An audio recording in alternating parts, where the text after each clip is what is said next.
Hey guys welcome back to my new video' তো guys কেনে আছে আপোনালোকে আশা কৰিছোঁ আপোনালোকে সকলোৱে ভালে আছে। তো গাইজ আপোনালোকৰ দুৱাত ময়ে ভালে আছোঁ। তো গাইজ আজি এটা বেলেগ ভিডিঅ' লৈ আহিছোঁ আপোনালোকৰ ওচৰত, বেলেগ টাইপৰ ভিডিঅ' লৈ আহিছোঁ। তো হয়তো আপোনালোকে ইতিমধ্যে ভিডিঅ'ৰ টাইটেল থাম্বনেইল চাই গমেই পাইছে। তো হয় গাইজ আজি আপোনালোকক মই ধুবুৰীৰ বিষয়ে কিছু কথা ক'ম। তো যিসকল ধুবুৰীৰ বাহিৰত থাকে সেইসকলে একচুৱেলি হয়তো ধুবুৰীৰ বিষয়ে ভালকৈ নাজানে। চ' ধুবুৰীটো কি হয়, ধুবুৰীৰ হিষ্টৰীটো কি হয়, তো আজি আপোনালোকক মই ধুবুৰীৰ হিষ্টৰী ক'ম।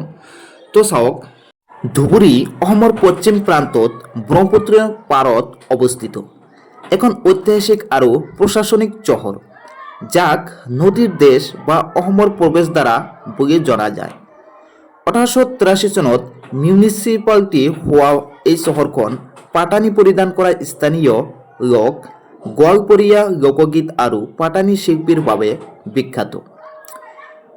এই চহৰখন গুৱাহাটীৰ পৰা 290 কিলোমিটাৰ দূৰত্বত অৱস্থিত।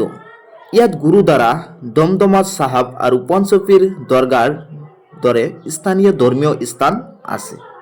ধুবুৰী চহৰৰ কথা যদি মই অলপ বিশেষভাৱে কওঁ তেনেহ'লে ইয়াৰ উৎপত্তিটো কেনেকৈ আহিল, ধুবুৰী নামৰ উৎপত্তি কেনেকৈ আহিল।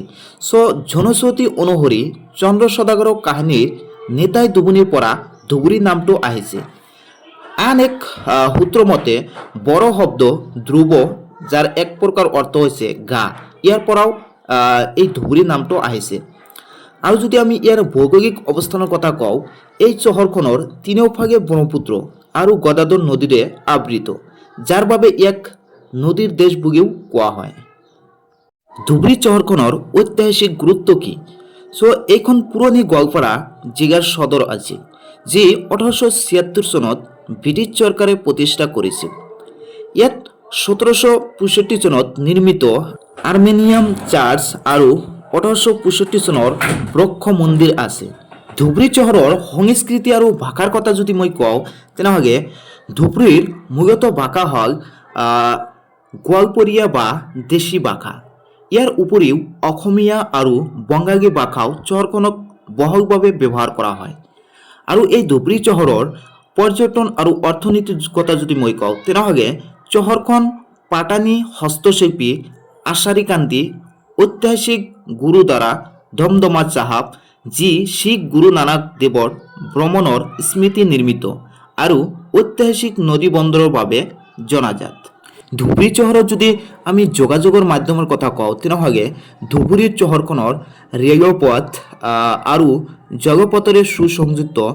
নিকটৱৰ্তী বিমানবন্দৰ হ'ল কোকৰাঝাৰ জিলাৰ ৰূপসী বিমানবন্দৰ। তো গাইজ আপোনালোককতো ধুবুৰীৰ বিষয়ে বহুত কথা ক'লোঁ। চ' একচুৱেলি মই এই ভিডিঅ'টো ধুবুৰীবাসীৰ বাবে বনোৱা নাই, যিসকল মানে ধুবুৰীৰ বাহিৰত থাকে সেইসকলৰ বাবে বনাইছোঁ। যিসকলে মানে ধুবুৰীৰ বিষয়ে নাজানে, ধুবুৰীৰ হিষ্টৰীটো কি হয়, একচুৱেলি মই সেইসকলৰ বাবে বনাইছোঁ। মই যিখিনি জানো মই সেইখিনি কথা কৈছোঁ। তো আপোনালোকে ভিডিঅ'টো বেয়াভাৱে নল'ব। আৰু এতিয়া আপোনালোকে আমাৰ ধুবুৰী টাউনখনৰ অলপ ঘূৰাই দেখুৱাই আছোঁ আপোনালোকক, আপোনালোকে অলপ চাই যাওক আমাৰ ধুবুৰী টাউনখন কেনেকুৱা লাগে। ধুবুৰী টাউনৰ ভিউখন চাওক আপোনালোকে, মই ঘূৰাই ঘূৰাই দেখুৱাই আছোঁ।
তো গাইজ ভিডিঅ'টো কেনেকুৱা লাগিল আপোনালোকৰ যদি ভাল লাগে এটা লাইক কমেণ্ট কৰিব আৰু যদি মোৰ চেনেলত নতুন আহিছে তেনেহ'লে চেনেলটো ছাবস্ক্ৰাইব কৰি বেল আইকনটো অন কৰি ৰাখিব।